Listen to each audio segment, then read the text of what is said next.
Alhamdulillah kita menjadi hamba yang menang, yang sukses. Hanya sangat disayangkan bersamaan 1 bulan ini hampir Ramadan berlalu, bersamaan itu pula banyak saudara-saudara kita yang sudah tidak menginjakkan kakinya lagi di dalam masjid.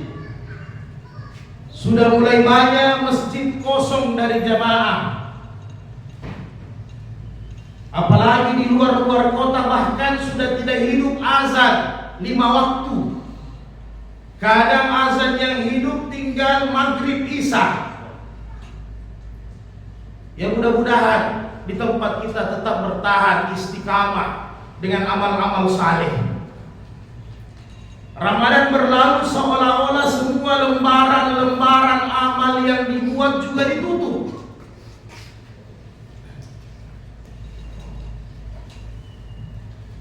Inilah yang pernah Rasulullah katakan ketika ada sahabat yang biasa salat malam, ada sahabat yang biasa datang ke masjid,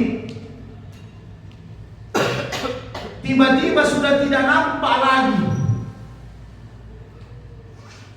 Maka apa kata Rasulullah dalam hadis sahih Imam An-Nasai, zalika syaitanu bala fi uzunaihi.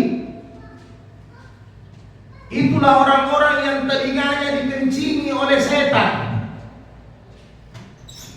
Ulama menjelaskan, alhamdulillah syukur setan itu gaib, tidak nampak. Seandainya setan itu nampak, maka kita bisa melihat. Begitu banyak orang-orang saudara-saudara kita di telinganya dikencingi oleh setan. Hanya untung setan itu gaib, kencingnya juga gaib.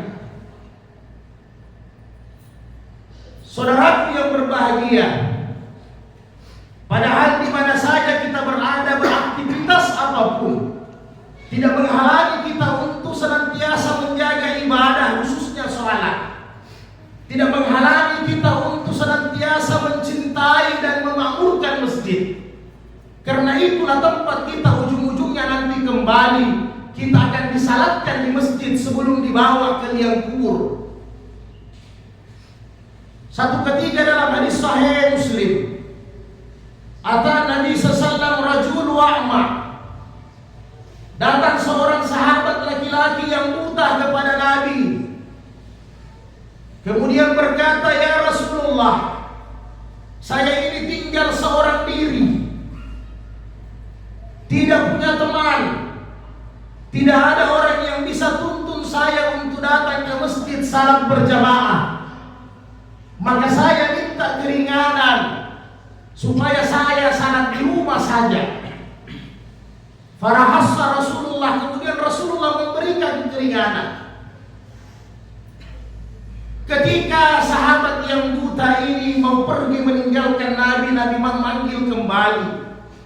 Wahai sahabatku, hal tasma'un nida'a fis salati.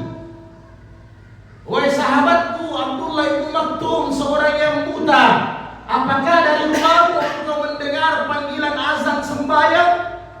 Apakah dari tempat tinggalmu engkau mendengar hayya 'alas shalah, hayya 'alal falah? Naam, saya mendengar ya Nabi. Maka kata Rasulullah, wajib. Kalau begitu engkau wajib untuk datang ke masjid, berbagaimanapun caramu datang. Bahkan dikatakan dalam salah satu riwayat yang Hasan, Abdullah bin Maktum mengikat tali dari rumahnya ke masjid. Itulah sebagai alat yang menuntut dia, saudaraku yang berbahagia. Seorang yang buta saja disuruh Nabi untuk tetap memakmurkan masjid, walaupun dia datang dengan tuntunan tali dari rumahnya ke masjid.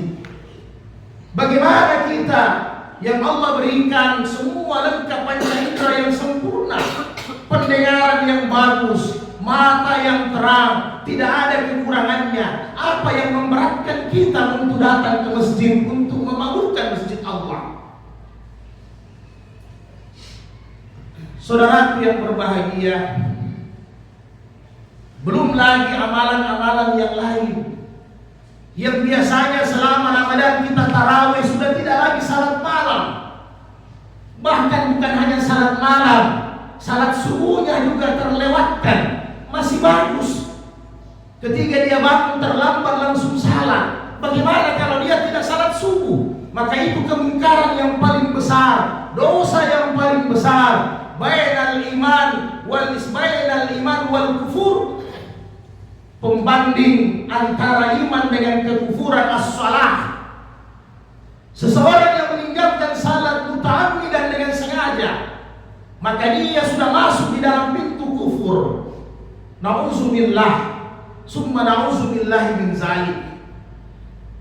Bukankah kata Rasulullah, askalal munafiqun, yang paling berat bagi orang-orang yang munafik untuk datang ke masjid, khususnya salatul fajr wal isya, salat fajar subuh maupun salat isya. Ini barometer kemunafikan seseorang. Maka kita pertanyakan sama diri kita, apakah sifat-sifat nifaq kemunafikan masih melekat dalam diri kita? Bagaimana cara menghilangkan? Membiasakan diri untuk datang salat berjamaah di masjid. Mudah-mudahan Allah memberikan kita kekuatan. Allah memberikan kita kecintaan kepada Islam, kecintaan kepada Rasulullah, dan kecintaan kepada apa yang diwariskan Nabi. Amalan yang paling besar yang Nabi tinggalkan untuk kita adalah salat. Maka marilah kita jaga salat dengan sebaik-baiknya. Awwalu yuhasabul abdu yaumal qiyamah as-salah. Dan yang paling pertama nanti kita dihadapkan oleh Allah, ditanya di hari kemudian, sebelum amalan-amalan yang lain, sebelum imaniyat kita, sebelum muamalat kita, sebelum muasyarat kita, sebelum akhlak kita, maka yang pertama nanti ditanya adalah salat. Kalau kita punya salat bagus, maka sudah ada modal untuk perjalanan berikutnya. Barakallahu fil Qur'anil Karim, wa nafa'ni bil ayati wal zikril hakim, wa taqabbala minni wa minkum tilawatahu innahu was-sami'ul 'alim.